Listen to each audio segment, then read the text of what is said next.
Syrian Druze say attacks on their community are continuing even after a week of violent clashes that left more than 100 dead. They say pro-government groups not only continue to threaten the group, but just yesterday a sacred site was destroyed. ILTV's Shosh Bedrosian has been speaking with the Druze about the situation on the ground. In this interview, a Syrian Druze activist spoke with her on condition of anonymity, asking we blur his face, change his voice, and not use his name out of fear he could be targeted for speaking out. Why do you want to speak out now? Why is it so important for you to use your voice at this time after a week of violent clashes? Why now? Agencies tried to get in touch, but I have no trust in them as they're not delivering the right message. That's why we reached out. The situation it cannot be stopped. We shouldn't shut our mouths until we are all killed. The community should know what's going on. A lot of rumors are spreading by their media, which is covering up all their crimes. We need to speak up. We need to spread the message. Something should be done to stop this massacre. We're a small minority, maybe one of the smallest in the world. So why should we get exterminated for something we didn't do? Although there's been some de-escalation after last week's deadly violent clashes, Syrians say attacks are ongoing. They also say they're in imminent danger and are trying to fight back as much as they can, as they say they can't trust they'll be protected. It's not safe. Everyone is panicking all the time.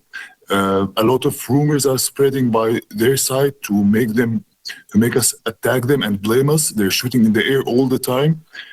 So that we will shoot back and a conflict will go on. This is about something jihadists would do to extremize all the minorities in the region. They have a bigger plan. No one is talking about it. No one is trying to stop them. Meanwhile, Syrian Druze now say their holy site of Prophet Al-Hadr was burned by groups on Sunday, as locals say their culture and religion is also being attacked. This is a systematic genocide. We never had any conflicts with other people except these extremists who attacked us for no reason. We don't deal with things like them. We are not criminals. We are defending our land and soil till the last bloodshed in our veins. As the IDF says they've hit targets in Syria following the attacks and have airlifted Syrian Druze out for medical treatment, Israeli Druze say it's Israel's moral obligation to help. This is extremely important. I believe that Israel has a moral obligation to the Jewish community, especially in Israel and outside of Israel, to uphold the alliance that was there for being the victim to and the Israeli society.